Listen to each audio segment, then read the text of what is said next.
तो आज हम पढ़ेंगे article 15 of the Indian constitution, जो लिंक करता है हमारा किसके साथ, फंडामेंटल राइट्स के साथ। ये आर्टिकल जो है वो बहुत ही ज़्यादा इंपॉर्टेंट है, आर्टिकल 15।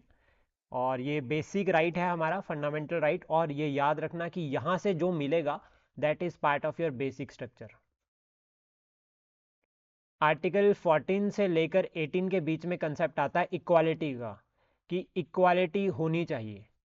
अब यहां हम समझेंगे कि इक्वालिटी सरकार किस तरह से प्रमोट करेगी। यहां जो हम कंसेप्ट अप्लाई करेंगे उसमें हम ये समझेंगे कि जो इक्वालिटी का कंसेप्ट है वो सरकार के लिए क्या है और हमारे लिए क्या है। सरकार किस तरह से इक्वालिटी को प्रमोट कर रही है और हम लोग किस तरह से इक्वालिटी को समझ रहे हैं। हमारे लिए इक्वालिटी का मतलब हो गया कि हमें जो है वो इक्वल जो है वो एक तरह से अपॉर्चुनिटीज चाहिए। लेकिन सरकार इक्वालिटी का मतलब ये कह रही है कि मुझे सबको एक नजर से देखना है। तो दो डिफरेंट कंसेप्ट यहां आते हैं। एक तो हम ये कह रहे हैं कि हमें इक्वल अपॉर्चुनिटी चाहिए, दूसरी तरफ से सरकार ये कह रही है कि मुझे सबको एक नजर से देखना है। तो उस एक नजर से देखने में अमीर यानी कि जो रिच पीपल हो गए वो भी, और जो पुअर पीपल हो गए वो भी, सरकार को इन दोनों को एक नजर से देखना है। इन दोनों को इक्वल लाने के लिए सरकार को यहां पर जो ये पुअर सेक्शन है इसको कुछ जो है वो प्रिविलेजेस देनी पड़ेगी।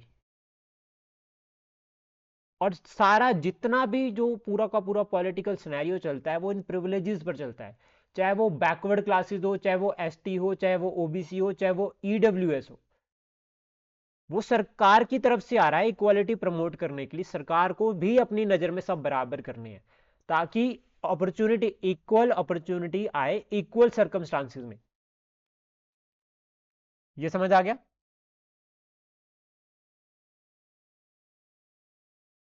हाँ जी अब सर। जो आपका आर्टिकल 15 कहता है, आर्टिकल 15 कहता है provision on discrimination on certain grounds. यहां बात की जा रही है डिस्क्रिमिनेशन की, वो भी सर्टेन ग्राउंड्स। ये कुछ ग्राउंड्स यहां पर मेंशन कर रखे हैं। ये ग्राउंड्स गेम चेंजर है, ये ग्राउंड्स भूलने नहीं चाहिए। इसमें जोन से है। कौन कौन से ग्राउंड्स है इसमें? सबसे पहले आता है इसमें रिलीजन। यहां पर एक ग्राउंड आता है रिलीजन, रेस, कास्ट, मैम ये तो सेक्स और प्लेस ऑफ बर्थ।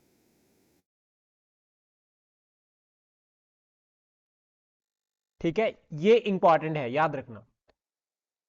ये 5 है, इंपॉर्टेंट है बहुत। सिर्फ क्लियरली याद रखना कि यही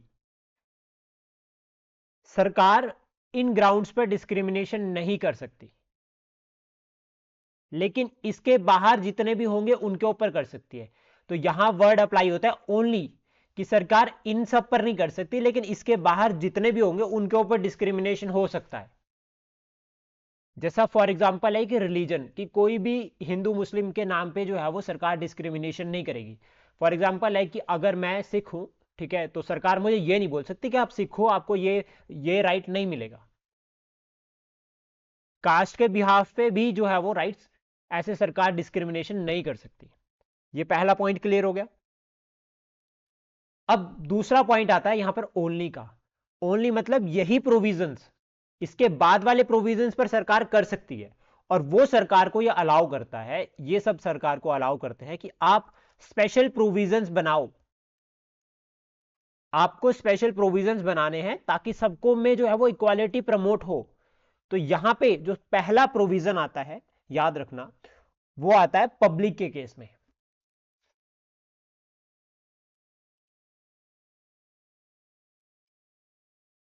पब्लिक प्लेसेस पर जाने के लिए आपको कोई रोक नहीं सकता, कोई भी डिस्क्रिमिनेशन नहीं होगा। फॉर एग्जांपल कोई एक पार्क है, ये एक सरकारी पार्क है। अब यहां पर ये पॉसिबिलिटी हो सकती है कि पार्क जो है वो काम चल रहा हो, ठीक है, अंडर कंस्ट्रक्शन हो, वो रीजनेबल रिस्ट्रिक्शंस का पार्ट होता है, तब उसको थोड़ी सी देर के लिए रोक दिया जाता है। या ये कहा जाता है कि पार्क में पब्लिक ऑर्डर के अंडर देखो अभी बहुत रश हो चुका है, तो इसलिए आप लोग नहीं जा सकते। तो वो एक पब्लिक ऑर्डर आता है जिसमें फंडामेंटल राइट्स को रिस्ट्रिक्ट किया जाता है, क्योंकि फंडामेंटल राइट्स परमानेंट नहीं है। अब दूसरा कंसेप्ट यहां पर आता है पब्लिक प्रॉपर्टी, जो ये पहला हो गया। दूसरा आता है प्राइवेट प्रॉपर्टी का। अब मुझे बताओ, क्या प्राइवेट प्रॉपर्टी में ऐसा कुछ पॉसिबल हो सकता है? आपका अपना घर है, वहां आप किसी को भी अलाउ कर दोगे आना? नहीं सर। हम किसी को भी वहां पर अलाउ नहीं करेंगे। तो दैट मीन्स इसका केस क्या हुआ कि जो आपका ये कंसेप्ट है, prohibit the state and individual from the discriminatory against citizen only this grounds. सिर्फ यही ग्राउंड्स, वो भी पब्लिक के केस में अप्लाई होगा, प्राइवेट के केस में नहीं। अपने घर में हम किसी को अलाउ नहीं करेंगे, तो वो हो गया प्राइवेट, एकदम से कि प्राइवेट प्रॉपर्टी हो गया। ये समझ आ गया? अब इसमें एक आर्टिकल आता है 15 का सब क्लॉज पार्ट थर्ड, मतलब सब 15 में आर्टिकल सब, मतलब आर्टिकल 15 में सब क्लॉज 3 ये कहता है कि स्टेट जो है वो स्पेशल प्रोविजंस बना सकती है। अब वहां पर ओनली था ना, तो ओनली को इन्होंने एक एक्सेप्शन बना दिया, और यहाँ की स्टेट जो है वो स्पेशल जो है वो प्रोविजन बना सकती है। किस किस के लिए स्पेशल प्रोविजन बना सकती है स्टेट? वुमेन और चिल्ड्रन। वुमेन और चिल्ड्रन के लिए स्टेट जो है वो स्पेशल प्रोविजंस जो है वो बना सकती है। ठीक है। और इसमें जो मेन टारगेट है वो क्या है? Under equal protection of law. इसका जो बेस है वो है कि इक्वल प्रोटेक्शन देनी है हमें सभी को, तो उसके लिए हमें वुमेन और चिल्ड्रन के लिए स्पेशल प्रोविजंस बना सकते हैं, और ऐसा किया गया है। फॉर एग्जांपल है कि वुमेन्स को जो है वो फीस नहीं होती है कॉलेजेस में, ट्यूशन फीस नहीं होती, उनकी कॉलेज फीस नहीं होती, फ्री होती है, तो वो प्रोविजन इसके अंडर आता है। चिल्ड्रंस के लिए होता है कि बच्चों के लिए जो है वो फीस आधी है, या बच्चों के लिए स्पेशल प्रोविजंस होते हैं, तो वो आते हैं इस आर्टिकल के अंडर 15 का पार्ट थर्ड में। ये क्लियर हुआ? और ये एक पॉजिटिव एस्पेक्ट है, मतलब ये स्टेट को अलाउ कर रहा है, ये स्टेट को बोल रहा है कि बनाओ प्रोविजंस, ये रोक नहीं रहा है स्टेट को, ये स्टेट को बोल रहा है कि आप प्रोविजंस बनाओ। लेकिन पहले वाला प्रोविजन जहां पर कहा कि स्टेट जो है वो इन 5 पर डिस्क्रिमिनेशन नहीं कर सकता, ये नेगेटिव प्रोविजन है, ये स्टेट को रोकता है। लेकिन यहां पर हमने देखा कि स्टेट 15 सब क्लॉज 3 ये क्या कह रहा है? अलाउ कर रहा है स्टेट को कि आप स्पेशल प्रोविजंस बनाओ। ठीक है, समझ आ गया? अब यहां पे हाँ जी दूसरा सर। आर्टिकल आता है, ये इसलिए मैं पढ़ा रहा हूं क्योंकि एक बार एचएस में ऑलरेडी पूछे भी गए हैं। 15 सब क्लॉज 4 यहां पे कह रहे हैं, ये इंट्रोड्यूस हुआ था सबसे पहले, तो याद रखना फर्स्ट जो अमेंडमेंट एक्ट हुआ था हमारा 1951 का, साथ साथ में नोट करते रहना इसको। फर्स्ट अमेंडमेंट एक्ट 1951 का, जिससे जो वो इंट्रोड्यूस हुआ था, और यहां पर कहा गया था कि स्टेट की ये रिस्पॉन्सिबिलिटी बनती है कि जो बैकवर्ड क्लासेस है, ठीक है, जो बैकवर्ड आपकी क्लासेस है उनके लिए आपको स्पेशल प्रोविजंस बनाने हैं। अब बैकवर्ड क्लासेस में कौन हो गया आपका? एसटी, एससी और ओबीसी। ओबीसी के लिए थोड़ा सा लेट बने, लेकिन एससी एसटी के लिए पहले बना दिए कि आपको इनके लिए प्रोविजंस बनाने हैं। अब एक बात समझो, सरकार प्रोविजंस किस फील्ड में बना सकती है? सरकार ने सबसे पहले इनको कहा कि आपको रिजर्वेशन दे रहे हैं, रिजर्वेशन इन जॉब्स, आपको नौकरी के लिए आपके लिए सीट रिजर्व्ड कर दी गई। तो वो किसके अंडर की गई थी? सिर्फ बैकवर्ड क्लासेस में। कास्ट बेस्ड, जो कास्ट बेस्ड रिजर्वेशन है वो ही एक खाली पैरामीटर नहीं है रिजर्वेशन देने का। बैकवर्ड क्लासेस में आपका इकोनॉमिकली सेक्शन भी इंक्लूड होता है। उसके बाद हमने यहां पर कहा, दूसरे प्रोविजन में सरकार ने कहा कि जो फीस है कॉलेजेस की फी, अब हमें इक्वालिटी प्रमोट करनी है, तो हमने एसटी एससी को कहा कि आपको कम फीस देनी है। दोनों कंसेप्ट समझ आए? और यहां पे सरकार का जो मेन टारगेट था वो था एडवांसमेंट का। सरकार ने कहा कि हमें जो है वो बैकवर्ड क्लासेस को थोड़ा एडवांस करना है। मतलब वही कंसेप्ट आ गया कि ये अगर इक्वालिटी की लाइन जो है लाइन है, ठीक है, और ये हो गया हमारा नॉर्मल सेक्शन, लेकिन उसके बाद जो बैकवर्ड क्लासेस है वो इस तरह से छोटे छोटे बॉक्सेस में डिवाइड है। तो सरकार ने कहा कि हमें इन्हें पहले इक्वल पैरामीटर पर लेकर आना पड़ेगा, तभी इक्वालिटी प्रमोट होगी। तो ये भी क्या कर रहे हैं? सरकार को अलाउ कर रहे हैं। तो ये सरकार का फंडामेंटल राइट है, ये सरकार को अलाउ करता है। जब सरकार को अलाउ कर रहा है तो दैट मीन सरकार को ये पॉजिटिव, ये भी एक तरह से क्या है? पॉजिटिव फंडामेंटल राइट है। समझ आ गया? देन उसके बाद नेक्स्ट आता है 15 का आर्टिकल 5, यानी कि 15 में ही पार्ट आता है 5th। और ये क्या कहता है यहाँ पे, ये बोलता है, स्टेट को बोलता है कि आप जो वो स्पेशल जो है वो प्रोविजंस बना सकते हो। किसके लिए स्पेशल प्रोविजंस बनाने, यहाँ पर स्पेशल प्रोविजंस बनाने हैं बैकवर्ड क्लासेस के लिए। बैकवर्ड क्लासेस के लिए कौन से फील्ड में, ठीक है, एक तो एजुकेशनल इंस्टीट्यूशंस, एजुकेशनल इंस्टीट्यूशंस में, और पब्लिक, ये जो एजुकेशन इंस्टीट्यूशंस है यहां पर पब्लिक प्राइवेट दोनों इंक्लूड होंगे, प्लस स्टेट फंडेड। जिनको स्टेट फंड कर रहा है उनमें तो हम देखते हैं आज के टाइम पे, जैसे फॉर एग्जांपल एक बहारा यूनिवर्सिटी, बहारा यूनिवर्सिटी जो क्या कह रही है, ये कह रही है SC ST OBC को कि आपके पास, या OBC, या फिर आप कह रहे हैं लो इनकम वाले, जिनकी जो है वो इनकम कम है, आप या तो लो इनकम सर्टिफिकेट लेकर आओ, या आपके पास ये सर्टिफिकेट होना चाहिए, फिर आपकी जो एजुकेशन फीस है वो फ्री है, या आपको जो है वो 25% ही देना पड़ेगा। तो ये जो प्रोविजन आता है ये एजुकेशनल इंस्टीट्यूशंस के लिए, ये आता है 15 क्लोज सब 5 में।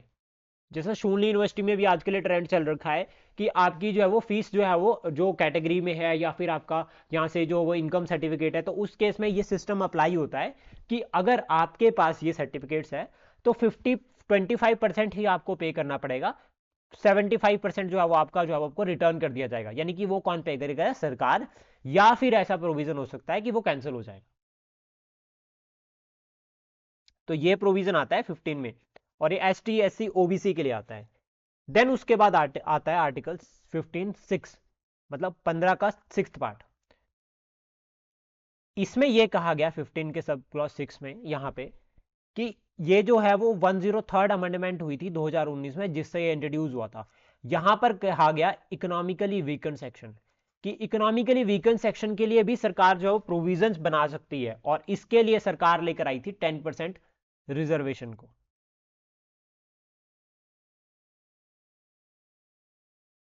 सर एक बार फिर से बोलो आप, 6 1। 15(6), हाँ जी सर। जो 15(6) है ये सरकार लेकर आई थी 2019 में। 103 अमेंडमेंट एक्ट हुआ था हमारा, जो संविधान संशोधन है उसमें जो है वो 103वां, उससे 103 से ऐड किया गया था ये इकोनॉमिकली वीकन सेक्शन के लिए। 10% रिजर्वेशन जो है वो उनको दे रहे हैं एजुकेशनल इंस्टीट्यूशंस में। तो अब हम देखते हैं ना कि 10% जब हम जो है फॉर्म फिल करते हैं तो वहां पर EVS का भी कॉलम आता है, या दे नोटिफिकेशन देखते हैं तो EVS के लिए इतनी सीट्स हैं, तो हाँ वो जी। इस प्रोविजन के अंडर ऐड हुआ। 15 क्लियर हो गया? हाँ जी सर। Harleen ma'am clear? हाँ जी सर। अब चलते हैं आर्टिकल 16 पे। आर्टिकल 16 ये कह रहा है, ये इसमें याद रखना, आर्टिकल 16 में equality of opportunity in public employment, यहां पे बात आ रही है। ये भी आर्टिकल न्यूज में आ रहा है क्योंकि अब सरकारें क्या कर रही है, स्टेट गवर्नमेंट क्या कर रही है, वो प्राइवेट सेक्टर में भी जो है वो अब बिल लेकर आ रही है और वहां रिजर्वेशन दे रही है। जैसा फॉर एग्जांपल एक हरियाणा सरकार ने दिया था, हरियाणा सरकार ने कहा था कि 75% जॉब्स जो है वो लोकल्स के लिए होगी।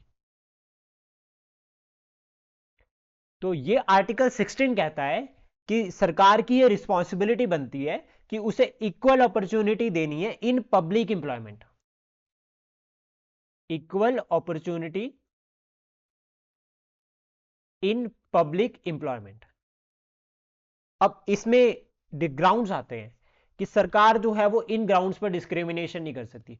तो पहले तो वो 5 थे, ठीक है, जिसमें आपका religion, race, caste, sex, descent, place of birth और रेजिडेंट। अब यहां पे जो एक ऐड किया गया वो किया गया रेजिडेंट। ये एक नया ऐड हो गया यहां पर रेजिडेंस का, कि सरकार जहां पर रह रहे हैं रेजिडेंस के नाम पे जो है वो क्या कर सकते हैं, डिस्क्रिमिनेशन नहीं कर सकते। लेकिन इसमें एक्सेप्शंस दी है, और वो exceptions like for example north east हो गया, नॉर्थ ईस्ट या ट्राइबल रीजन हो गया, या फिर अगर हम बात करें नॉर्थ, इसके साथ यहां पर हो गया कोई एजुकेशनल इंस्टीट्यूशंस हो गए, ये सब एक्सेप्शन हो जाती है। नॉर्थ ईस्ट में आपको देखोगे इनर लाइन परमिट होता है, या नॉर्थ ईस्ट रीजन है, अब वहां पे अपनी लैंग्वेज, वहां का अपना कल्चर, कोई यहां से पर्सन वहां जाएगा और वो वहां की क्लास 3 में जॉब करने लग जाएगा तो क्या उसको वहां की लैंग्वेज समझ आएगी? वो वहां के नहीं लोगों सर। वो वहां के लोगों को समझ पाएगा? उसको थोड़ा टफ होगा। इसलिए कहा गया कि वहां के लोगों के लिए वहीं के लोग अपॉइंट होंगे जो उनके लोकल जॉब्स हैं। तो ये कंसेप्ट आता है यहां पर आर्टिकल 16 में, रेजिडेंस में, एक्सेप्शंस के केस में। अब इसमें भी जो है वो आर्टिकल्स आते हैं। पहला फैक्ट तो याद रखना ओनली वाला, कि सरकार ये जो 6 हैं इनके बाद जितने भी आते हैं उसके ऊपर डिस्क्रिमिनेशन कर सकता है। तो जो आर्टिकल आपको यहां पर याद रखने हैं, ठीक है, इसमें वो सबसे पहला आता है आर्टिकल 16 का सब क्लॉज 3, क्योंकि फर्स्ट और सेकंड में यही बात कर रखी है। 16 का जो आर्टिकल आता है सब क्लॉज 3, यहां पे कहा गया है, ठीक है, पार्लियामेंट जो है वो इंपावर्ड है, पार्लियामेंट को ये पावर मिली है, ठीक है, to provide by law residence as a ground और question to gain certain categories of public services. मतलब कि रेजिडेंस जो है वो क्वेश्चन बना सकती है पब्लिक सर्विसेज के लिए। मतलब ऐसा हो सकता है कि जैसे फॉर एग्जांपल लाइक कि हिमाचल प्रदेश ने कोई फॉर्म निकाले और उन्होंने कहा कि ये फॉर्म जो है उसमें कंडीशन डाल दी कि ये फॉर्म जो है वो सिर्फ हिमाचल वालों के लिए ही है। अब वो क्या हो गया? रेजिडेंस के बेसिस पर हो गया।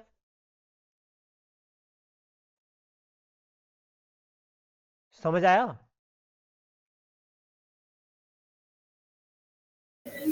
हाँ जी सर। तो जब रेजिडेंस बेस बना दिया तो वो हो गया आर्टिकल 16(3).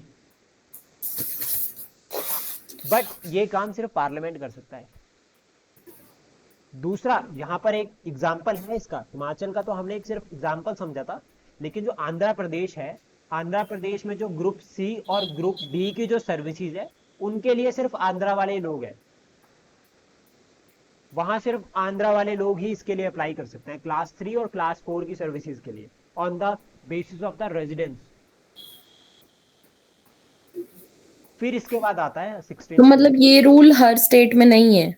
ये अभी सिर्फ ये ना पोस्टों के अकॉर्डिंग निकलते हैं। जैसे मान लीजिए पोस्ट निकली है हिमाचल प्रदेश में, ऐसा अब आपने देखा होगा कि हिमाचल प्रदेश की बहुत सारी पोस्ट होती है, उनके लिए बाहर से भी लोग अप्लाई कर रहे होते हैं। जैसे अलाइड हम्म। सर्विसेज है, अलाइड सर्विसेज में जो है वो सॉरी। बाहर से भी लोग अप्लाई कर रहे हैं, बाहर से यानी कि पंजाब हरियाणा के लोग भी अप्लाई कर रहे हैं। ऐसा होता है ना। हाँ जी। अब उस केस में यहाँ पे क्या है, रेजिडेंस इशू नहीं है। हमने कहा कि हमें नहीं फर्क पड़ता कि कौन कहां से आ रहा है, हमें पता है कि हमने जो पोस्ट निकाली है उसके लिए जो एलिजिबल है वो अप्लाई करे। लेकिन आंध्र प्रदेश में यह कह दिया गया कि सी और डी के लिए सिर्फ और सिर्फ वहां पे कॉलम में क्लियरली मेंशन होगा कि आंध्र प्रदेश का ही बंदा चाहिए। स्टेट्स के अकॉर्डिंग होता है, ये स्टेट्स अपने अकॉर्डिंग करती है। अगर हिमाचल प्रदेश को लगता है कि ग्रुप सी और ग्रुप डी के लिए जो है वो हमें सिर्फ इंडियंस को, हमें सिर्फ हिमाचलियों को ही अपॉइंट करना है, तो वो कर सकती है ऐसा। फॉर एग्जाम्पल एक स्कूल टीचर्स है, अगर जैसे अब जेबीटी या एचपी टैट ले लो, एचपी टैट का एग्जाम्पल ले लेते हैं। अब एचपी टैट में वही लोग अप्लाई करेंगे जो एचपी टैट जिनका क्लियर हो, तो वो रेजिडेंस हो गया। हाँ जी सर। लेकिन वही अगर कोई यूनिवर्सिटी एचपीयू मान लीजिए, अगर हिमाचल प्रदेश यूनिवर्सिटी में कोई असिस्टेंट प्रोफेसर की पोस्ट निकली, ठीक है, अब या तो वहां पर क्लियर हो कि ये सिर्फ हिमाचल वालों के लिए है, लेकिन अगर वहां ऐसा नहीं क्लियर है तो फिर सब उसके लिए अप्लाई कर सकते हैं जो जो उसके लिए एलिजिबल है। देन उसके बाद नेक्स्ट आता है 16(4).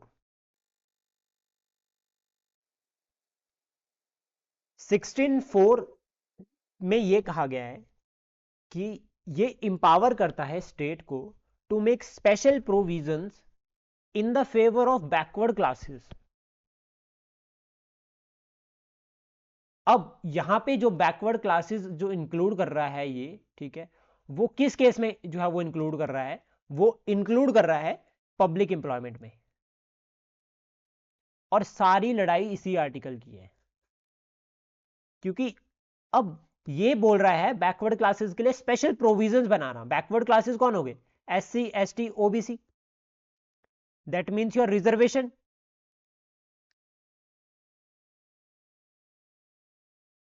मतलब कि रिजर्वेशन यहां से प्रोवाइड की जा रही है। अब इसके केस में यहां पे ये जो यहां पर बोला गया कि बैकवर्ड क्लासेस कौन है, ओबीसी, अदर बैकवर्ड क्लासेस में कौन इंक्लूड हो रहा है, उसके लिए कमीशन अपॉइंट किया गया था, मंडल कमीशन।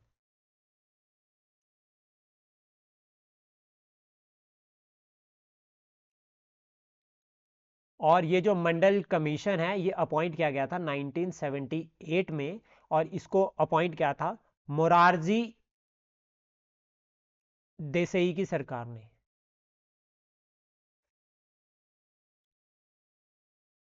इससे ये सेकंड बैकवर्ड कमीशन है। इससे पहले वाला काका केलकर था, और ये काका केलकर कमीशन जो है वो आई थिंक 1956 में आया है, नेहरू सरकार इसको लेकर आई थी। ये ईयर श्योर नहीं हूं, उसको एक बार कंफर्म कर लेना, ठीक है, बट लेकिन ये याद रखना सेकंड मंडल है और फर्स्ट काका केलकर। अब यहां पर इसने कहा, ये कमीशन ने कहा कि बैकवर्ड क्लासेस के लिए 27% रिजर्वेशन होनी चाहिए।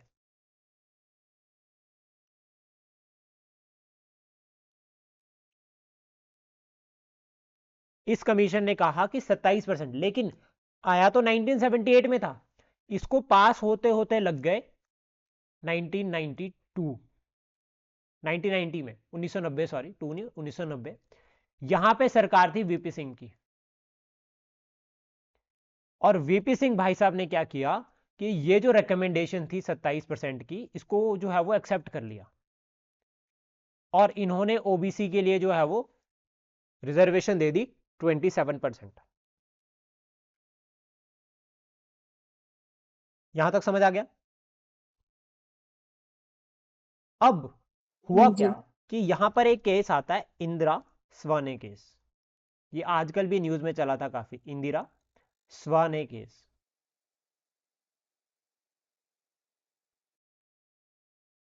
ये केस है 1992 का। इन्होंने क्या किया कि ये जो 27% रिजर्वेशन यहां दी, इसको चैलेंज कर दिया कोर्ट में कि इट इज नॉट पॉसिबल। साथ में यहां पर 10% रिजर्वेशन इकोनॉमिकली वीकेंड सेक्शन को भी दे रहे थे। इन्होंने कहा कि सर ये गलत है, और अगर ऐसा कर रहे हैं तो इक्वालिटी का कंसेप्ट इफेक्ट हो रहा है।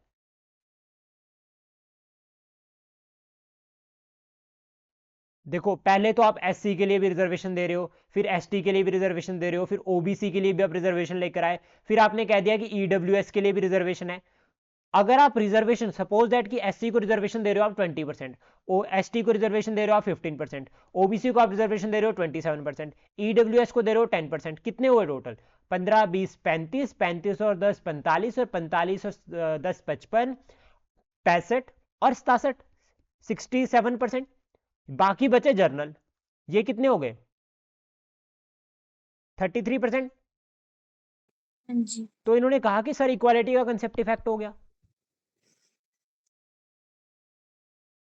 अगर आप 67% रिजर्वेशन दे दोगे तो इक्वालिटी कहां गई?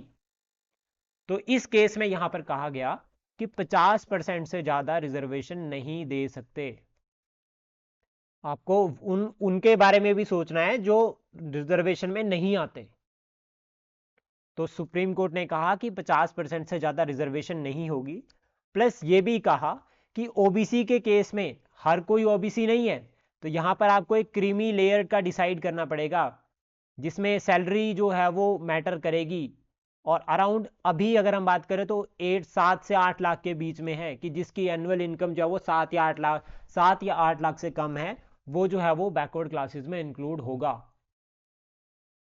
वो भी ये कौन से सेक्शन से? जो आपका जर्नल में से आ रहा है। तो ये था इंदिरा सवाने केस। इसमें यह कहा गया कि एक एक्सेप्शन है, जैसे तमिलनाडु है, तमिलनाडु में एक्सेप्शन दे दी कि वहां पे जो है वो 10% रिजर्वेशन अलाउ कर दिया, तो वहां पे जो रिजर्वेशन जाती है वो 58% के करीब जाती है, तो वो एक एक्सेप्शन कंडीशन अप्लाई कर दी। लेकिन ईडब्ल्यूएस का यहां पर कैंसिल कर दिया। उन्होंने कहा कि सर ये 50% की लिमिट क्रॉस हो रही है, इसलिए आप ईडब्ल्यूएस वाला सिस्टम हटाओ। ठीक है, समझ आ गया? अब यहां हम्म, दूसरा फैक्टर आता है, वो अभी भी चला है न्यूज में, रिजर्वेशन इन प्रमोशन।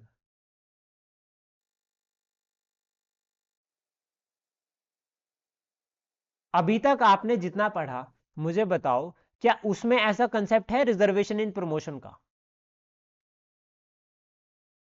सर वहां रिजर्वेशन कहां दी जा रही है? जॉब्स के टाइम पे, यस सर। जब नौकरी देनी है तब। लेकिन जब नौकरी हाँ मिल जी। गई उसके बाद प्रमोशन नहीं होगी।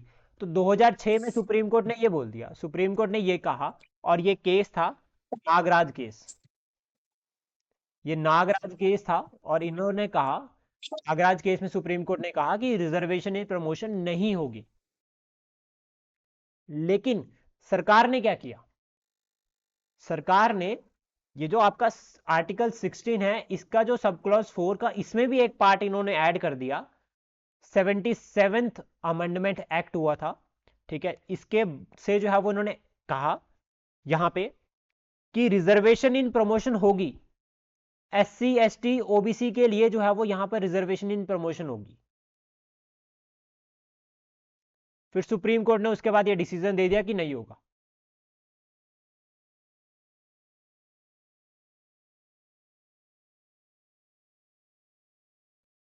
ये समझ आ गया? सर होगी पहले। नहीं देखो, ये इसमें क्या था, जब यहां पर ये आर्टिकल आया था, मैं थोड़ा ये वाला मतलब ये मैंने पहले बता दिया। इसमें एक सिंपल सा फैक्ट समझो, अभी भी इसके ऊपर चला हुआ है, अभी ये केस क्लोज नहीं हुआ, ठीक है। फाइनली जो रिजर्वेशन वाला है ये अभी भी स्टिल एक्टिव है, और ये थोड़े थोड़े टाइम बाद एक्टिव हो जाता है। तो पहले यहां पर पार्लियामेंट ने कहा, पार्लियामेंट ने ये मतलब गवर्नमेंट ने ये कहा कि सर, ये एस टी एस सी को हम यहां पर जॉब्स तो दे रहे हैं, लेकिन इनकी रिप्रेजेंटेशन हायर लेवल पर कम है। तो इन्होंने कहा कि ठीक है, हायर लेवल पर कम है तो प्रमोशन दे दो, रिजर्वेशन में जो है वो प्रमोशन दे दो।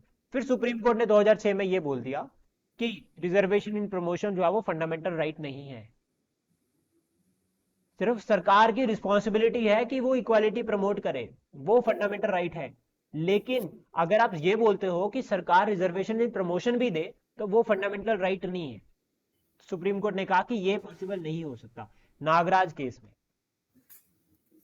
और स्टिल अभी एक जो है वो आप देखते हैं कि ये न्यूज में आ जाता है थोड़े थोड़े टाइम में, तो ये चला ही है कंटिन्यूसली। फिर उसके बाद नेक्स्ट आता है आर्टिकल 16 का 5।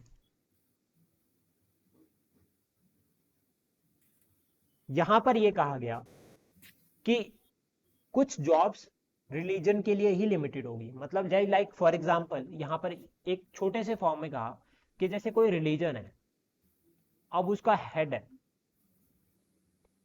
या रिलीजन छोड़ो, रिलीजन रिलीजियस इंस्टीट्यूशन है,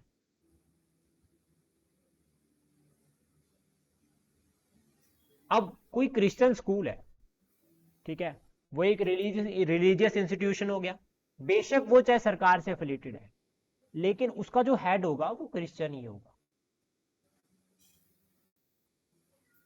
या उसके लिए जो क्वालिफिकेशन होगी, या इसको हम अगर सिख इंस्टीट्यूशन से समझे तो ज्यादा अच्छा समझ आएगा कि सिख इंस्टीट्यूशन है, जैसा फॉर एग्जांपल है कि कोई एक गुरुद्वारा या स्कूल है, ठीक है, जो जैसे बड़ू साहिब हो गया, अब बड़ू साहिब का जो हेड होगा वो सिख ही होगा, उसकी जो क्वालिफिकेशन है वो रिलीजन बेस्ड होगी। तो सरकार ने कहा कि आप कुछ एक केसेस में जो है वो यहां पर जो है वो फॉलो कर सकते हैं कि वो उसी सर्टेन रिलीजन से बिलोंग करेंगे पीपल, जो उसका हेड होगा।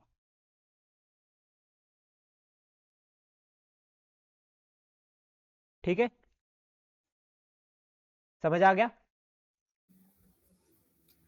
सर ये जो 4 वाला था 16(4)(a) में पहले तो 77 आया था, उसके है ना? बाद फिर सुप्रीम कोर्ट ने 2006 में ये कहा।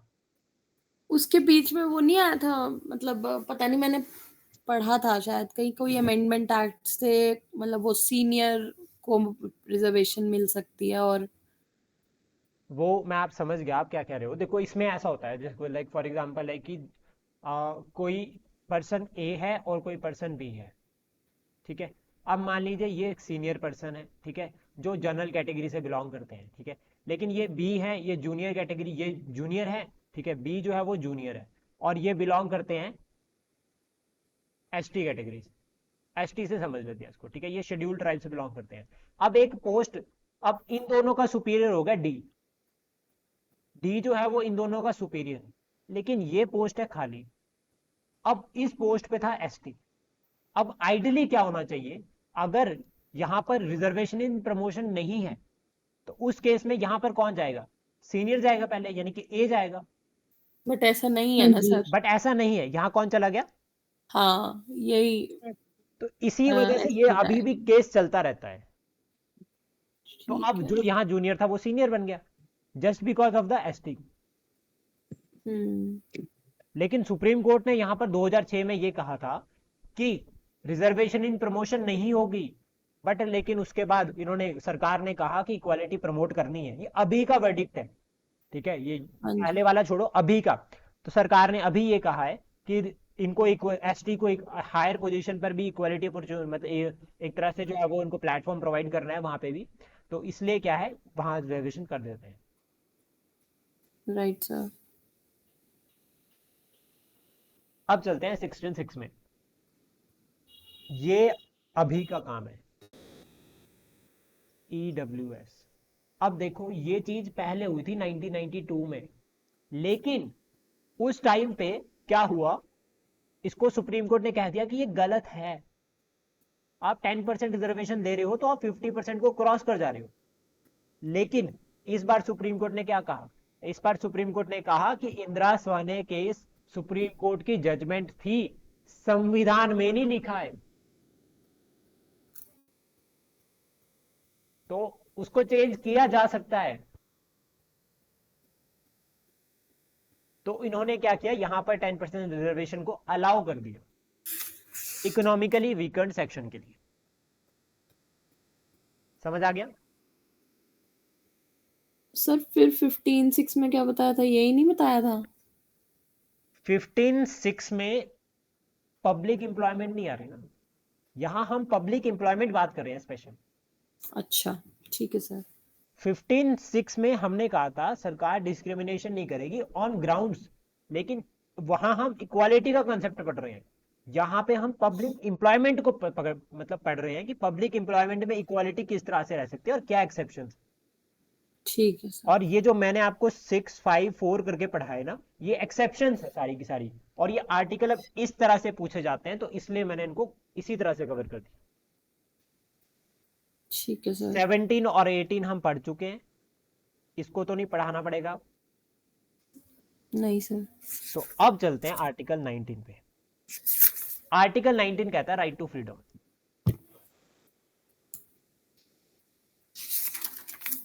यहां पे सबसे पहले में 6 आते हैं, ठीक है, जिसमें आपको स्पीच एंड एक्सप्रेशन आता है।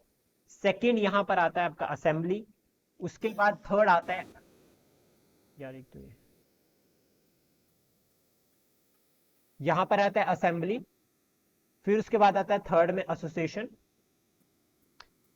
फोर्थ आता है इसमें मूवमेंट का। ये मैं आपको यहीं पर समझाऊंगा क्योंकि इसमें इतना इन डेप्थ में हमें सर पढ़ने। फिर से करना रिपीट आप। एक मिनट रुको। रेजिडेंस,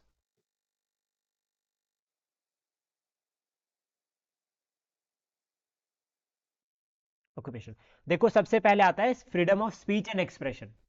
आपको सर है कौन सा 19? Article 19, okay sir. इसमें जो है वो 6 बेसिक राइट आते हैं। स्पीच एंड एक्सप्रेशन, बोल सकते हैं, एक्सप्रेस कर सकते हैं। उसके बाद दूसरा है असेंबली, कहीं पे भी असेंबल हो सकते हैं। एसोसिएशंस बना सकते हैं, जैसे फॉर एग्जांपल अगर मैं चाहूं तो मैं अपनी एक एसोसिएशन, अपनी एक पार्टी बना सकता हूं। मूवमेंट, मैं कहीं भी घूम सकता हूं भारत में। रेजिडेंस, में कहीं भी रह सकता हूं। ऑक्यूपेशन, में कोई भी व्यवसाय कर सकता हूं, जैसे पहले मैं कॉम्पिटेटिव एग्जाम्स की तैयारी करता था, देन अब मैं पढ़ाता हूं, फिर उसके बाद मैं दोबारा कॉम्पिटेटिव एग्जाम्स की तैयारी कर सकता हूं। Okay sir. तो ये हो गया ऑक्यूपेशन, ये आर्टिकल 19 के अंडर आ रहा है। अब यहां सिर्फ एक कंडीशन अप्लाई होती है, पब्लिक ऑर्डर। ये पब्लिक ऑर्डर को याद रखना कि जहां पे भी पब्लिक ऑर्डर इन सभी से इफेक्ट होगा तो that means fundamental rights restrict हो जाएंगे।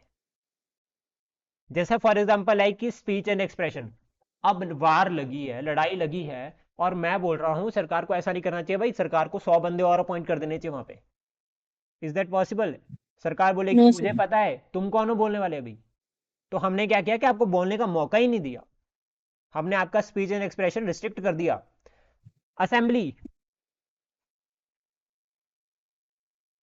फॉर एग्जाम्पल लाइक कि मैं क्या करता हूँ, एक डीसी ऑफिस है और डीसी ऑफिस में जो है वो 100 लोगों को जाके खड़ा कर देता हूँ, बोलते हैं कि हम यहाँ पर असेंबल हो जाते हैं बिना कोई पब्लिक नोटिस के। तो आप ऐसा नहीं कर सकते, ये रिस्ट्रिक्ट कर रहा है, तो ये पब्लिक सर ऑर्डर। वहाँ पे ना कैसे रहेंगे? हाँ जी। No sir. उसके बाद थर्ड आता है एसोसिएशन का। फॉर एग्जाम्पल लाइक कि मैं एक ऐसी एसोसिएशन बनाता हूँ, जैसे फॉर एग्जाम्पल कि बहुत सारे लोग बनाते हैं ऐसे एसोसिएशन, ठीक है। फॉर एग्जाम्पल लाइक कि नक्सलाइट्स, अब पता है कि वो इफेक्ट कर रही है, ठीक है, वो एक तरह से सोसाइटी के लिए डेंजरस है, या टेररिस्ट ग्रुप वाली एसोसिएशन हो गई, तो वो सरकार को इफेक्ट कर रही है, वो पब्लिक ऑर्डर को इफेक्ट कर रही है। तो सरकार ने कहा कि भाई ये भी रिस्ट्रिक्शंस का पार्ट है, ऐसा नहीं हो सकता कि आप जो आपको अगर ये कह दिया कि आप एसोसिएशन बनाओ तो आप वो एसोसिएशन बनाने लगे जो पब्लिक ऑर्डर को इफेक्ट कर रही है। मूवमेंट, मूवमेंट यानी कि border areas, tribal areas, north east का कुछ ऐसा रीजन जहां पे जाना अलाउ नहीं है। अब अगर घूमने का अधिकार है, इसका मतलब ये थोड़ी ना है कि मैं बॉर्डर की बिल्कुल लाइन लाइन पे घूमता रहूंगा, तो ये पब्लिक ऑर्डर के अंडर रिस्ट्रिक्टेड है। रेजिडेंस, रेजिडेंस को बहुत अच्छे से समझ सकते हैं कि national park, wild life sanctuaries. अब मुझे कहीं भी रहने का अधिकार है, इसका मतलब ये नहीं है कि मैं दूसरों के अधिकार को इफेक्ट करूंगा, दूसरों के यानी कि एनिमल्स के। मैं चल जाता हूं नेशनल पार्क में रहने के लिए, तो मुझे रहने के लिए अलाउ नहीं है, वहां पे रिस्ट्रिक्ट किया गया है, तो वो पब्लिक ऑर्डर के अंदर आता है। ऑक्यूपेशन, मैं कोई भी काम कर सकता हूं लेकिन पब्लिक ऑर्डर इफेक्ट नहीं होना चाहिए उससे, ठीक है, क्लियर। हाँ जी सर। अब एक और समझाता हूं मैं, अब मैं आपसे पूछता हूं, क्या right to strike fundamental right है या नहीं है? चालू करना। राइट टू स्ट्राइक, हाँ सर। पहले तो मुझे बताओ कि राइट टू स्ट्राइक कौन से आर्टिकल के अंदर आता है, इसमें से ये जो 5 है इसमें से किस में आएगा right to strike? Sir first में। Speech sir and strike expression. करना नहीं होगा क्योंकि वो पीस को इफेक्ट करेगा। ठीक है। पता नहीं, ये मेरा व्यू है। हाँ, ठीक है। अच्छा, फिर इसमें से कौन से में आएगा ये? असेंबली में आएगा, एसोसिएशन में आएगा? असेंबली में ही आएगा, लेकिन असेंबली की एक्सेप्शन में आएगा। असेंबल होकर राइट टू स्ट्राइक हो सकता है या एसोसिएशन बनाकर राइट टू स्ट्राइक हो सकता है? नहीं सर, असेंबली होकर हम मतलब खड़े हो सकते हैं, लेकिन हम किसी और मतलब जैसे मान लो मतलब अब मतलब रुको, किस। एक हाँ जी सर। फैक्ट समझते हैं। लेबर यूनियंस क्या हुए, असेंबली हुई या एसोसिएशन हुई? एसोसिएशन। एसोसिएशन हुई। ठीक है, अब उनके पास वो जाते हैं ना राइट टू स्ट्राइक करने, हाँ जी। तो याद रह जाएगा, हाँ जी। एसोसिएशन में इंक्लूड होगा ये। हाँ जी। अच्छा। असेंबल तो वो बाद में होंगे ना, एसोसिएट होने के बाद असेंबल होंगे।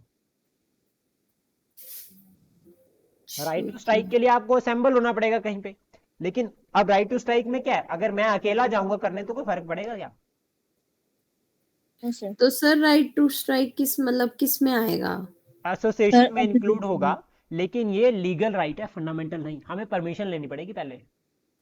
अच्छा, तो अभी जैसे पीछे जैसे ये जो कानून गो और इन सब ने स्ट्राइक की हिमाचल में कि ये कोई भी पेपर नहीं मतलब कोई भी क्या बोलते हैं जो फॉर्म्स वगैरह हम फिल करते हैं फिर वो सर्टिफिकेट्स देते हैं वो नहीं देंगे, हाँ, तो ये किस राइट के अंडर आएगा? ये सरकारी लोगों के तो राइट नहीं होते, उनको तो रिस्ट्रिक्ट किया जाता है, ओके। बट लेकिन ये उनका लीगल राइट है, वो एक डिसीजन लेते हैं पब्लिक ऑर्डर के केस में कि हम ऐसा भी कर सकते हैं, तो ये इनडायरेक्ट तरीके होते हैं। अच्छा। हम्म, ठीक है। पहला पॉइंट, ठीक है, राइट टू स्ट्राइक। अच्छा, उसके बाद अब आपसे एक क्वेश्चन और पूछता हूं मैं, यहां पे कोई ऑर्गेनाइजेशन बनाना, ठीक है, यहां पर याद रखना एसोसिएशंस में कोऑपरेटिव सोसाइटीज, ये जो कोऑपरेटिव सोसाइटीज है ये आपका एसोसिएशन के अंडर आता है, और ये इंक्लूड किया गया था 2011 में, 97th अमेंडमेंट एक्ट हुआ था हमारे संविधान में, जिससे जो है वो इसको ऐड किया गया, कोऑपरेटिव सोसाइटीज बनाना।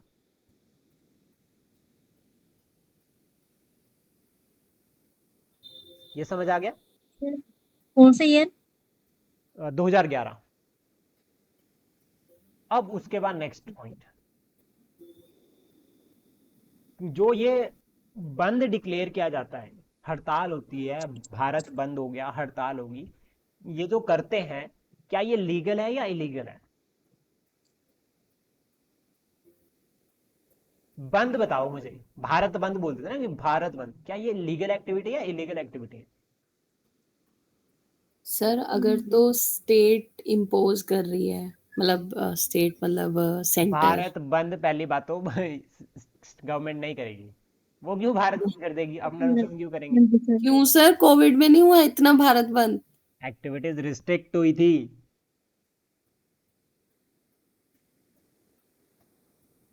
ओके। कहीं सरकार ने ये कहा था कि भारत बंद रहेगा? सरकार ने कहा था मार्केट बंद रहेगी, खुलेगी तो 2 घंटे के लिए, अंडर पब्लिक ऑर्डर। लेकिन भारत बंद, ये काफी बार सुना होगा आपने, ये बहुत सारी हाँ जी पॉलिटिकल सर। पार्टीज कहती हैं आज पूरा भारत बंद रहेगा, आज चक्का जाम होगा। हाँ जी हाँ जी। क्या ये लीगल है या इलीगल है? सर इलीगल है। इलीगल है, गलत है ये इसीलिए तो किया जाता है ताकि सरकार के ऊपर प्रेशर बनाया जाए। अब उसके बाद हड़ताल।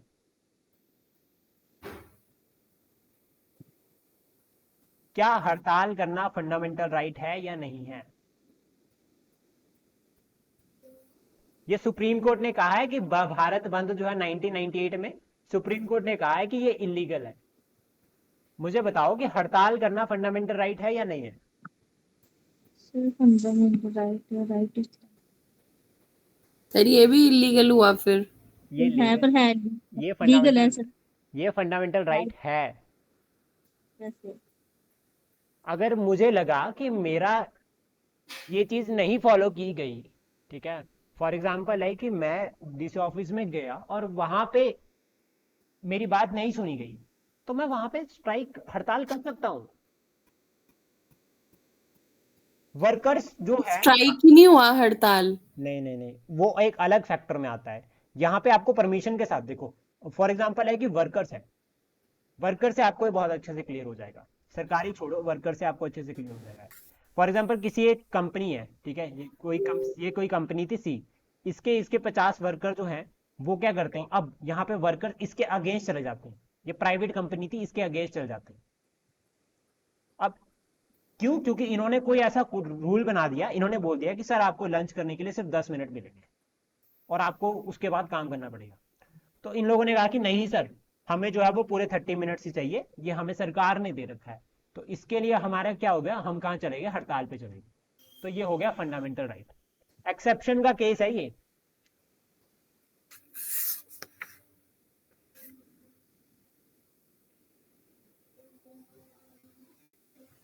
ठीक है। ओके, तो मतलब ये जो सर किसान मूवमेंट हुआ हाँ जी, इतना बड़ा हाँ जी। एमएसपीज के लिए, वो किसके अंडर आया? किसान मूवमेंट इंक्लूड होगा हड़ताल के अंदर, क्योंकि वो उनका राइट है ना। अब अगर हमारे राइट इफेक्ट कर रही है सरकार, तो हमें बोलने का अधिकार है, हमें पिटीशन करने का अधिकार है। सरकार ने, उन्होंने, लोगों ने परमिशंस भी ली, जब भी, अच्छा।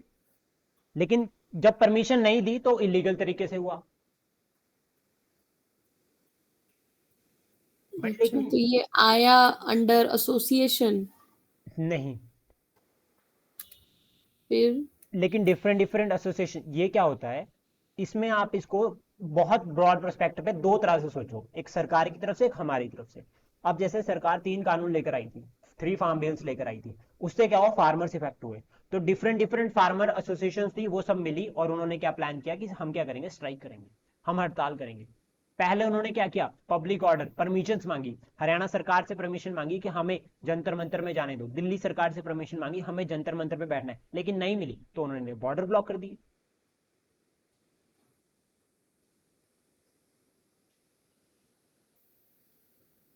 ओके, ठीक है।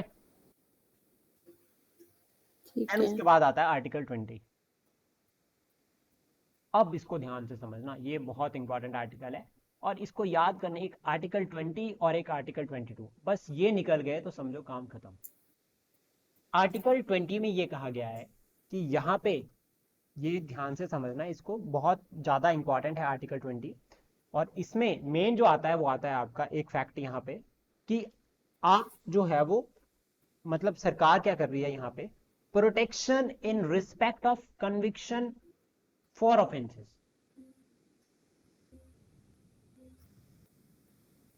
ये वर्ड यहाँ पे याद रखना, कन्विक्शन ऑफ ऑफेंसेस। इसमें 3 आते हैं। 20 का 1 जो कहता है, ठीक है, यहाँ पे कि एक्स पोस्ट फैक्टो नहीं होगा।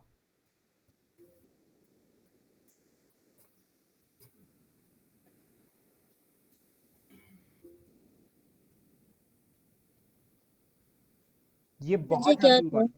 हाँ जी, क्या होता है ये? देखो मैं समझाता हूँ इसको। जो आर्टिकल 20 है, ठीक है, ये किसके लिए मिलता है? ये आर्बिटरी एंड एक्सेसिव पनिशमेंट के केस में। ऑफेंस मतलब जो ये एक्यूज्ड पर्सन का राइट है, अगर कोई एक्यूज्ड है ये उसका राइट है। आर्टिकल 20 एक्यूज्ड पर्सन का राइट है कि जब उसको अरेस्ट कर लिया तो उसके पास कौन कौन से राइट्स होंगे, या केस चलेगा तो उसके पास क्या क्या अधिकार है। तो एक्स नो एक्स जो ये आपका आता है एक्स पोस्ट फैक्टो, इसका मतलब ये हो गया कि बहुत इजीली फॉर्म में अगर हम इसको समझे, मान लीजिए कोई कानून, जैसे फॉर एग्जांपल है कि अगर कोई, किसी ने कोई जो है वो क्राइम कर दिया, आज क्राइम कर दिया, लेकिन सरकार के पास उसका कानून आज है नहीं, फिर सरकार को लगता है कि यार ये भी क्राइम हो सकता है,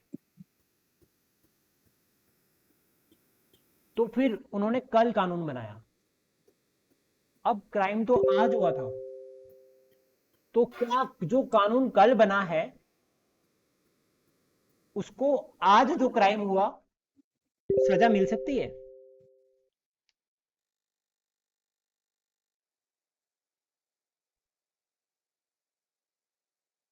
आज जो क्राइम हुआ, आज तो कानून नहीं था, लेकिन कानून तो कल बना दिया गया।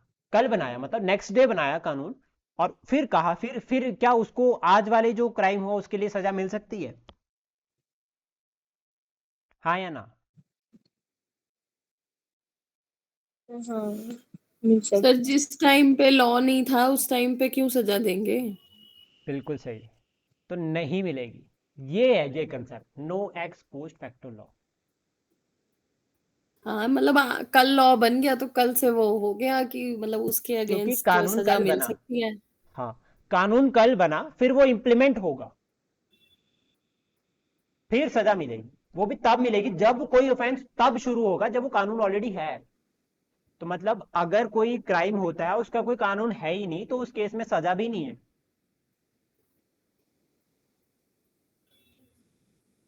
तो ओके इसलिए सर। जो आज का अगर कोई क्राइम किया गया उसका कानून नहीं है तो उसको छोड़ दिया जाएगा, बेशक आप कानून कल बना लो। पहला कंसेप्ट ये कहता है, ठीक है। जी।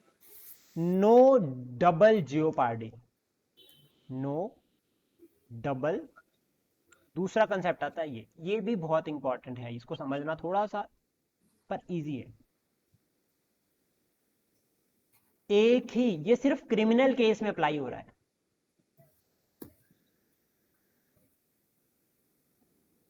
मर्डर करने की सजा एक बार मिल गई, उम्र कैद।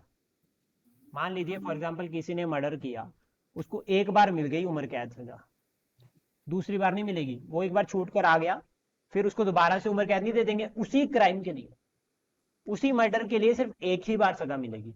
इसको कहते हैं नो डबल जियोपार्डी, कि एक क्राइम के लिए 2 बार सजा नहीं होगी। अगर वो ऑलरेडी एक बार भुगत कर आ गया है तो उसको अगेन सजा नहीं होगी उसी क्राइम के लिए, लेकिन अगर वो कोई नया क्राइम करता है तो देन उसको नए क्राइम के अंडर जो है वो सजा मिलेगी। तो इसका मतलब क्या होगा? सिंगल ऑफेंस और सिंगल सिंगल पनिशमेंट। पनिशमेंट। अब तीसरा केस, तीसरा केस बहुत जबरदस्त है इसमें। मतलब बहुत आसान तरीके से इसको याद करने के लिए मैं बता रहा हूं आपको। तीसरा केस में ये कहा गया है सेल्फ इंक्रिमिनेशन।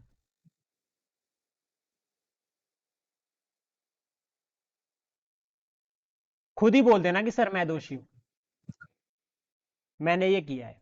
ये चीज एक्सेप्ट नहीं होगी जब तक प्रूफ नहीं होगा।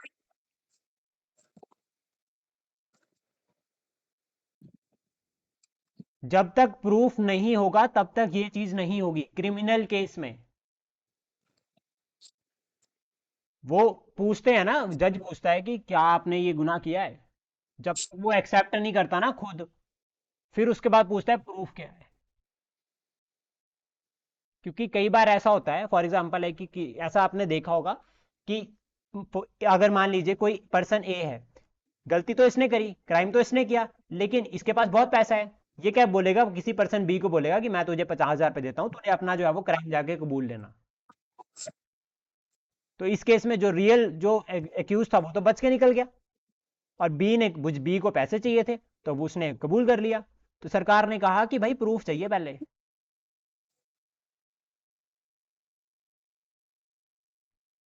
समझ आ गया? हाँ जी। अब मैं आपसे एक क्वेश्चन और पूछता हूं। फंडामेंटल राइट यहां तक तो समझ आ गया आपको, ठीक है? अब मुझे बताओ कि जो नार्को टेस्ट होता है ना, नार्को टेस्ट पता है क्या होता है? हाँ जी सर, ड्रग टेस्ट। क्या ये फंडामेंटल राइट की वॉलेशन होती है इससे? क्योंकि एक तरह से ये, चाहे वो एक्यूज है तो उसका राइट है ना, बेसिक राइट है उसके। क्या ये वॉलेशन होता है फंडामेंटल राइट का या नहीं होता है? सर नार्को क्रिमिनल केस थोड़ी हुआ।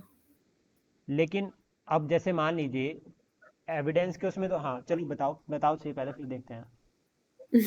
पता नहीं। नार्को टेस्ट कब किया जाता है?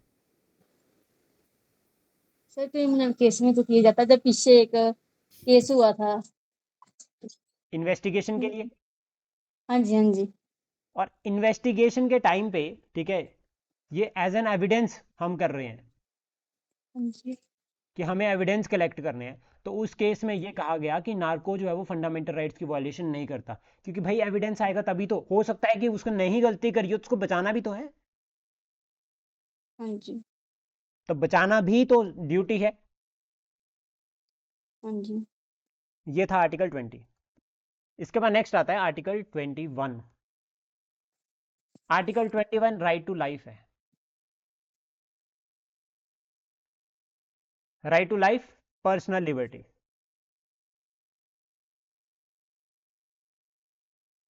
कभी भी आपको ऐसा लगे कि कोई भी अधिकार आपको लग रहा है कहीं नहीं जा रहा, वो इस आर्टिकल के अंदर डाल दो। जैसा खाना खाने का अधिकार, ठीक है, राइट टू हेल्थ, अच्छी हेल्थ होनी चाहिए, right to shelter, right to livelihood, जितने भी आते हैं, राइट टू कहीं पे भी रहने का अधिकार, डिसेंट हो गया, स्पीडी ट्रायल, कि जो जस्टिस है वो जल्दी होनी चाहिए, ऐसा नहीं होना चाहिए जैसा अभी रिसेंट में हुआ कि एक जो असम का एक रेजिडेंट था वो तो 2 साल पहले ही मर लिया बेचारा, और अभी उसको कह रहे हैं कि वो इंडियन है। पहले तो मरा तो बेचारा फॉरनर ही वो।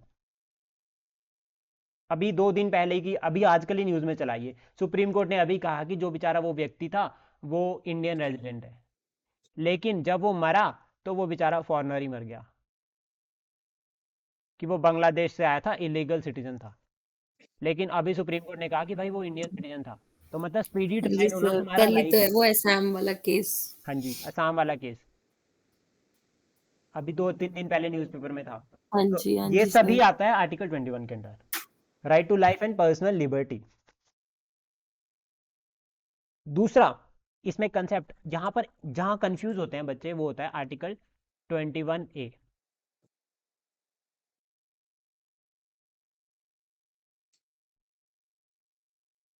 21A ये है राइट टू एजुकेशन।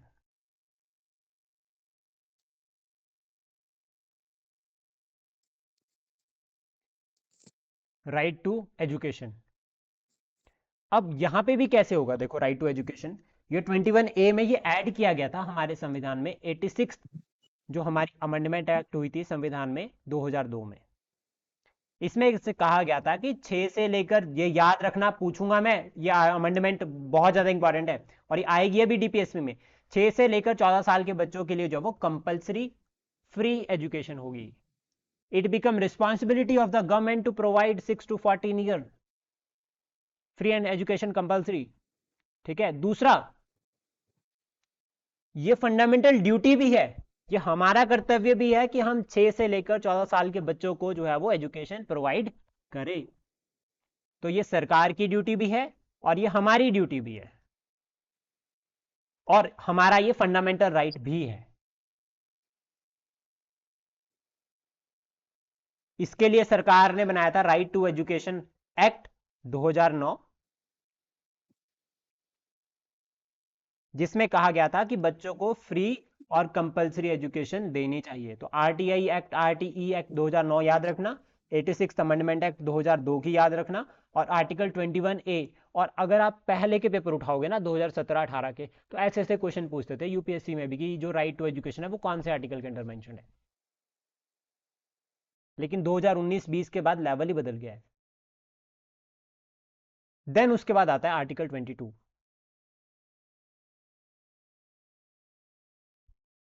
ये थोड़ा सा कॉम्प्लिकेटेड आर्टिकल है और ये आर्टिकल भी न्यूज का पार्ट है. Protection against arrest and detention.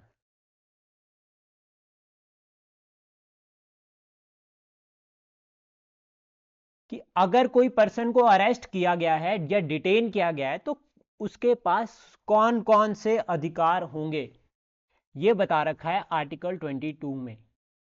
तो डिटेंशन का केस पढ़ते हैं. क्या समझते हो डिटेंशन से?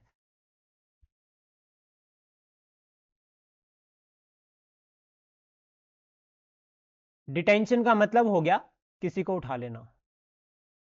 तो ये दो तरह से होती है, एक तो प्यूनिटिव हो सकती है और दूसरी हो सकती है प्रिवेंटिव.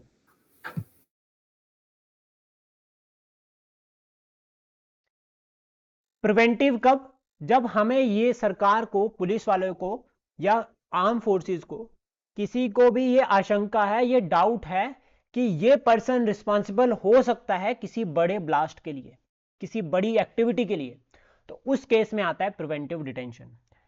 प्यूनिटिव डिटेंशन क्या होता है कि एक ऑर्डर आया सुप्रीम कोर्ट से या हाई कोर्ट से या डिस्ट्रिक्ट मजिस्ट्रेट से, ऑर्डर आया, फिर उसको अरेस्ट किया, तो that is punitive order, punitive detention.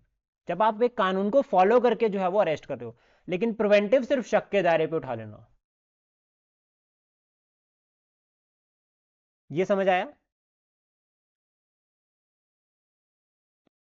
अब ओवरऑल में क्या होता है, जब भी किसी पर्सन को अरेस्ट किया जाता है, मान लीजिए कोई एक पर्सन ए है, इसको अरेस्ट किया, तो इसको 24 घंटे में डिस्ट्रिक्ट मजिस्ट्रेट के पास लेकर जाना पड़ेगा.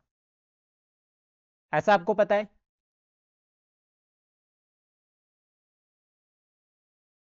हाँ जी. ठीक है. जब उनको अरेस्ट करके डिस्ट्रिक्ट मजिस्ट्रेट के पास रखा जाएगा, अब उसके बाद आपसे नेक्स्ट क्वेश्चन, जब डिस्ट्रिक्ट मजिस्ट्रेट ने उसको अरेस्ट यहां से कर दिया और उसको बोला कि ठीक है, आपने, आपका क्राइम एडमिट हो गया, आप जो हो वो अरेस्ट हो गए, ठीक है, अब उस केस में बताओ वो पर्सन को जेल में रखा जाएगा, ठीक है, ये जेल यानी कि जेल में रखा जाएगा या पुलिस लॉकअप में रखा जाएगा?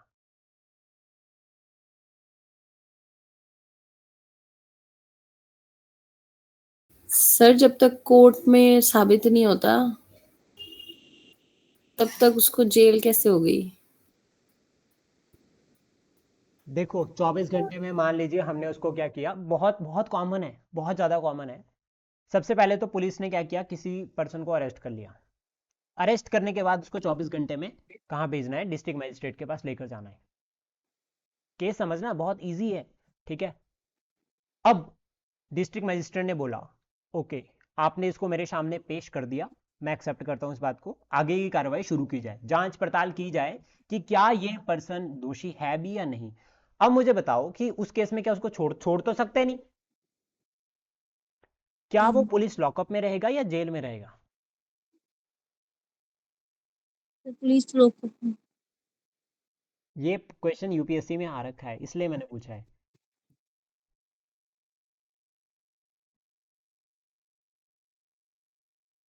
पुलिस क्या लोगों को ओके, रुडाली मैम कह रहे हैं पुलिस लॉकर। आप क्या कहते हो हरली मैम? सर पता नहीं। पुलिस लॉकर का काम खत्म, जेल में रखा जाएगा। और जेल में रखा जाएगा, फिर अगर इंटेरोगेशन करनी है, अगर जांच पड़ताल करनी है, पूछताछ करनी है, तो पहले भाई साहब यहाँ से परमिशन चाहिए डिस्ट्रिक्ट की। डीएम जो डिस्ट्रिक्ट मजिस्ट्रेट है उसकी परमिशन चाहिए। इसीलिए तो कहते हैं, दिखाते हैं ना वो मुझे कि ये रहा डिस्ट्रिक्ट मजिस्ट्रेट का ऑर्डर, अब मुझे जांच पड़ताल करने दो, पूछने दो। तो वो चीज यहाँ पे अप्लाई होती है। ये समझ आ गया? तो पुलिस लॉकअप का केस वो सिर्फ जैसे 24 घंटे प्रिवेंटिव का था। के केस में नहीं, वो भी समझाता हूँ अभी आगे। ये समझ आ गया यहाँ तक? अब जो पुलिस लॉकर का जो केस होगा ना यहाँ पे, वो सिर्फ और सिर्फ तब तक होगा जब तक 24 घंटे में। इसलिए तो कहते हैं ना कि आप पुलिस, चाहे आप एसपी के सामने या आप एसपी डीएसपी कोई भी हो, उनके सामने आप कोई भी स्टेटमेंट दे दो, वो एक्सेप्टेड नहीं होगी जब जो वही स्टेटमेंट नोट की जाएगी जो आप डिस्ट्रिक्ट मजिस्ट्रेट के सामने दोगे। क्योंकि पुलिस लॉकअप में तो कुछ भी हो सकता है ना। आई होप आप समझ रहे होंगे। ठीक है, ठीक है, मतलब पहले रखा गया पुलिस लॉकअप में, उसके बाद ये जब ये फिर नॉर्मल कंडीशन है। ठीक है, यहां तक समझ आ गया? अब ठीक है। दूसरा हाँ केस जी। समझते हैं। ठीक है, अब चलते हैं एक्सेप्शनल कंडीशंस पे। वहीं पे ही ज्यादा प्रॉब्लम होती है। अब चलते हैं प्रिवेंटिव डिटेंशन पे।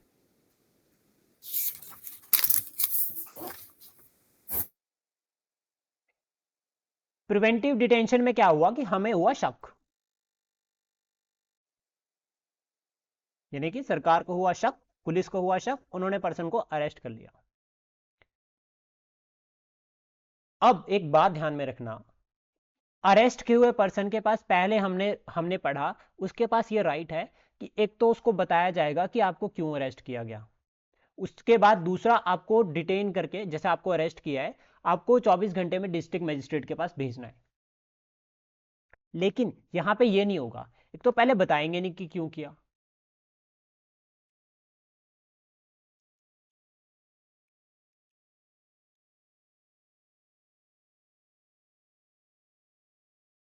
अरेस्ट क्यों किया ये नहीं बताएंगे, शक के दायरे पे उठा लेंगे। दूसरा, आपका ये जो 24 घंटे वाला जो मजिस्ट्रेट के पास जाने का जो राइट था ना, ये नहीं होगा।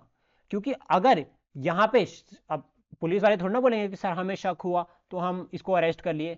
डिस्ट्रिक्ट मजिस्ट्रेट बोलेगा पागल हो, कल को तो तुम मुझे भी ऐसे उठा लोगे। तो यहां पर ये कह दिया कि आप जा ही नहीं सकते। और प्लस लेकिन यहां पर ये कहा गया कि मैक्सिमम डिटेन को कस्टडी में रखा जाएगा। अब वो कस्टडी कैसी हो सकती है? हाउस अरेस्ट भी हो सकती है। जब जम्मू कश्मीर में 370 हटाता तो मैक्सिमम लीडर्स को हाउस अरेस्ट कर दिया गया था। तो वो हाउस अरेस्ट कौन सा है? यही तो है प्रिवेंटिव डिटेंशन का, कि अगर ये लोग बाहर रह गए तो हो सकता है कुछ गलत हो जाए। तो इसलिए उनको उस तरह से बचाने के लिए, ठीक है, कि कुछ पब्लिक ऑर्डर में नुकसान ना हो, और उन लोगों की सेफ्टी के लिए भी जिनको डिटेन किया गया, उन्हें भी जो है उन्हें क्या करा, हाउस अरेस्ट कर दिया। कोई रीजन बताया नहीं क्यों किया। और इस केस में वो लोग कहाँ हैं? वो लोग जा ही नहीं सकते डिस्ट्रिक्ट मजिस्ट्रेट के पास। ये समझ आया? फिर ये जो डिटेंशन है वो कितने टाइम तक हो सकती है? Maximum 3 months. 3 मंथ्स के लिए हो सकती है। लेकिन मान लो उसके बाद भी कंटिन्यू करना है, तो फिर आपको जो है वो एक जो हाई कोर्ट की एक कमेटी, मतलब एक कमेटी बैठती है, वो कमेटी डिसाइड करती है कि इसको एक्सटेंड करना है या नहीं करना है। और ये सब पब्लिक ऑर्डर के लिए ही किया जाता है।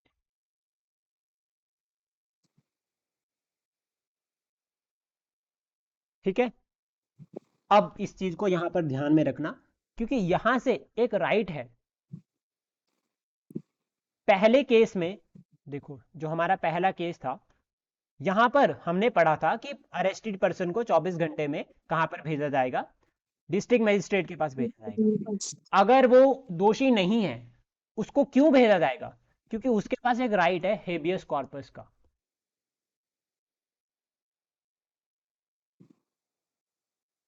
ये एक रिट है, वो बोलेगा कि सर आपने मुझे अरेस्ट किया, ये मेरा फंडामेंटल राइट इफेक्ट हो रहा है, बेशक मैंने क्राइम किया है या नहीं किया है, तो ये हैबियस कॉर्पस का राइट है और बेल उसको मिल सकती है। फिर वो डिसाइड करेगा डिस्ट्रिक्ट मजिस्ट्रेट। लेकिन जब हम यहां पर अरेस्ट कर रहे हैं, ठीक है, शक के उसमें, और वो भी प्रिवेंटिव डिटेंशन के केस में, तो यहां पर ये जो आपका हैबियस कॉर्पस था ये चला जाता है।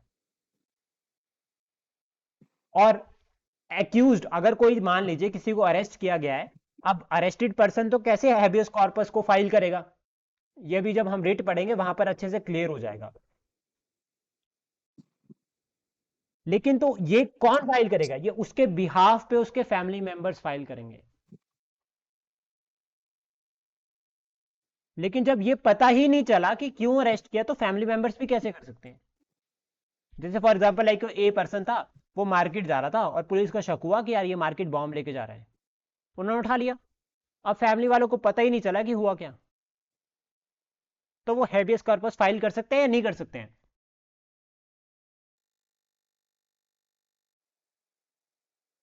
नहीं कर सकते। सिर्फ ये समझाने के लिए बता रहा हूं, ठीक है, सिर्फ कहानी है ये समझने के लिए, क्योंकि इन चीजों को जब तक समझेंगे नहीं तब तक बात नहीं बनेगी, ठीक है। इसके बाद आता है आर्टिकल 23 और 24।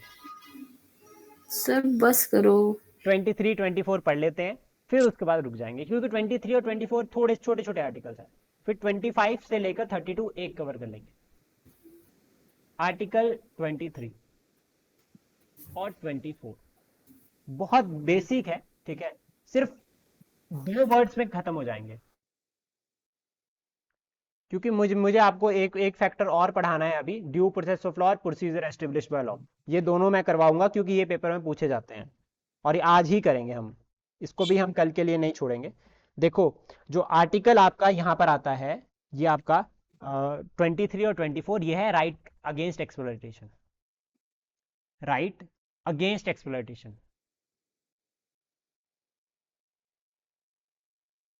कि कोई भी अगर आपका एक्सप्लॉयटेशन करता है, तो अगर ये राइट जो है वो इसके अंडर ये कहा गया है और वो इफेक्ट होते हैं, तो आप जो हो डायरेक्ट सुप्रीम कोर्ट में जा सकते हो। अब 23 में क्या कहा गया है, 23 में यहां पर बात की गई है prohibition of traffic in human being and force labour. यहां पर कहा गया कि एक तो ट्रैफिकिंग नहीं होगी, ट्रैफिक समझते हो ना क्या होता है, हाँ जी सर। और दूसरा फोर्स लेबर।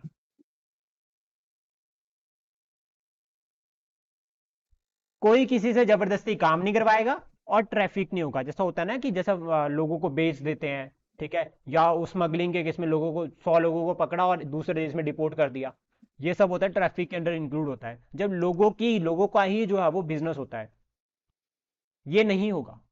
और इसमें कहा गया फोर्स लेबर, याद रखना 23 में फोर्स लेबर है और 24 में यह कहा गया कि चाइल्ड लेबर नहीं होगी।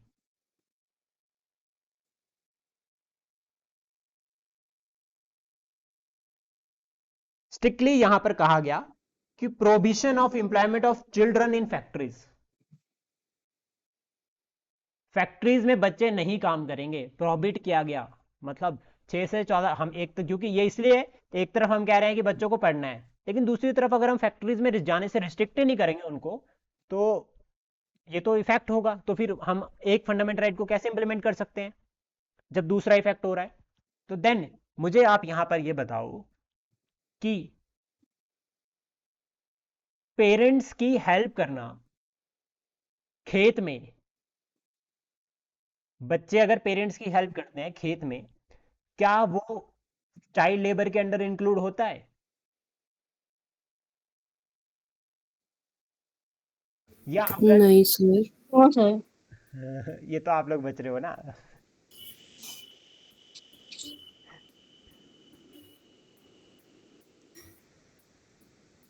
अगर ये सुप्रीम कोर्ट का वर्डिक्ट है, सुप्रीम कोर्ट ने ये कहा है कि अगर कोई बच्चे, चाहे वो 10 साल के हैं चाहे वो 8 साल के हैं, अगर वो अपने पेरेंट्स की हेल्प कर रहे हैं या अपने घर पे कोई काम कर रहे हैं, तो वो चाइल्ड लेबर के अंडर नहीं आएगा।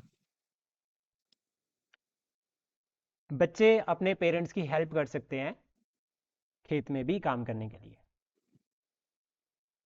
ठीक है, समझ आ गया। हाँ जी सर। अब दो कंसेप्ट आते हैं, एक आता है प्रोसीजर एस्टेब्लिश बाय लॉ और due process of law. Procedure establish by law, ठीक है, ये जो कंसेप्ट है, plus due process of law, इनको थोड़ा थोड़ा कल पढ़ के आना। सबसे पहले तो ये सर्च करके आना कि ये कौन कौन सी कंट्री के हैं। प्रोसीजर एस्टेब्लिश बाय लॉ और ड्यू प्रोसेस ऑफ लॉ, ये यहीं से शुरू करेंगे कल। ये दोनों मेंस का कंसेप्ट है, क्वेश्चन यहां से मेंस में पूछा जाता है, ठीक है।